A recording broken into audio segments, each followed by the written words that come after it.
ఓం నమో మహద్భ్యో గురుభ్యః. చాణక్య నీతి సుధలో భాగంగా ప్రతిరోజు ఒక నీతి శ్లోకాన్ని గురించి మనం తెలుసుకుంటూ ఉన్నాం. నేటి 2వ అధ్యాయం వ్యక్తిత్వ వికాసంలో భాగంగా 36వ రోజైన ఈ రోజున ప్రతి మనిషిలో కూడా ఏదో ఒక బలం అనేది ఉంటుంది. అలానే మనలో కూడా ఉంటుంది. మన బలాన్ని గుర్తించి దానికోసం సాధన చేయడం వలన సమాజంలో మనకి ఎంతో గౌరవం పెరుగుతుందని చెప్పి చాణక్యుడు ఈ శ్లోకం ద్వారా తెలియజేస్తున్నారు.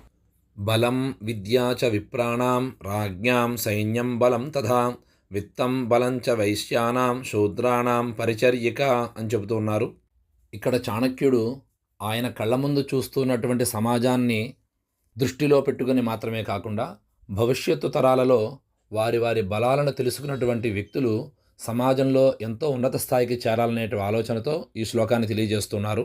ఇక్కడ చాణక్యుడు వర్ణాలను విభజించి చెప్పాడు అనేటువంటి ఆలోచన ఏమాత్రం కూడా చేయకూడదు. ఎందుకంటే ఇది మన బలాలకి మన విజ్ఞానానికి సంబంధించినటువంటి అద్భుతమైన సూక్తిగా మనం దీన్ని పరిగణించాలి. ఇక్కడ విషయంలోకి వెళ్ళినట్లయితే బ్రాహ్మణునికి విద్యనే బలమని చెబుతున్నారు. ఎందుకంటే ఎందరో ఎన్నో రకాలైన సందేహాలతో ఆ బ్రాహ్మణుని దగ్గరికి వస్తారు. ఆయన గనక సందేహ నివృత్తి చేయకుండా ఉన్నట్లయితే ఆయనకి బలం లేనట్లే.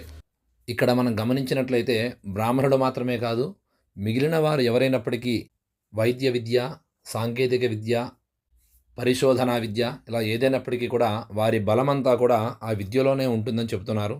అలానే రెండవది, నాటి రాజులకి కానీ నేటి రాజకీయ నాయకులకి కానీ బలం అనేది వారి యొక్క సైన్యంలోనే ఉంటుందని చెప్తున్నారు. ఎందుకంటే ఆ సైన్యం బలంగా ఉంటేనే ఆ రాజు కూడా బలంగా మారతాడు, అధికారంలో ఉండగలుగుతాడు. మూడవది గమనించినట్లయితే వ్యాపారస్తుడి యొక్క బలం అనేది నమ్మకమైన నాణ్యమైన వ్యాపారాన్ని చేసి సంపాదించినటువంటి డబ్బే అతని యొక్క బలంగా చెబుతున్నారు చాణక్యుడు. ఆ విధమైనటువంటి ఆర్థిక క్రమశిక్షణ అలవాటు కావడం వల్ల ఎప్పుడూ కూడా వారు అపజయాన్ని పొందరని చెప్తున్నారు. నాలుగవది, సేవారంగంలో ఉన్నవారు కానీ ఉద్యోగులు కానీ కష్టపడి పనిచేసేవారు ఎవరైతే ఉంటారో వారందరికీ కూడా వారి పరిధి మేరకు నైపుణ్యము, అంకిత భావం కలిగి ఉండడమే వారి యొక్క రక్షణగా, వారి యొక్క బలంగా చాణక్యుడు తెలియజేస్తున్నారు.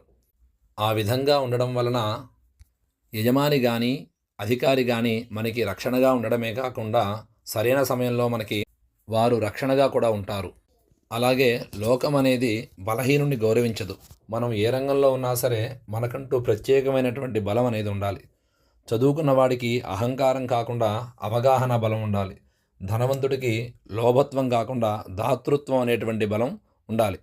ఇలా ఎవరికి ఏ బలం అయితే ఉంటుందో దాన్ని మనం గుర్తించుకుని సమాజ హితానికి కూడా మనం పాటుపడవచ్చు. స్వస్తి.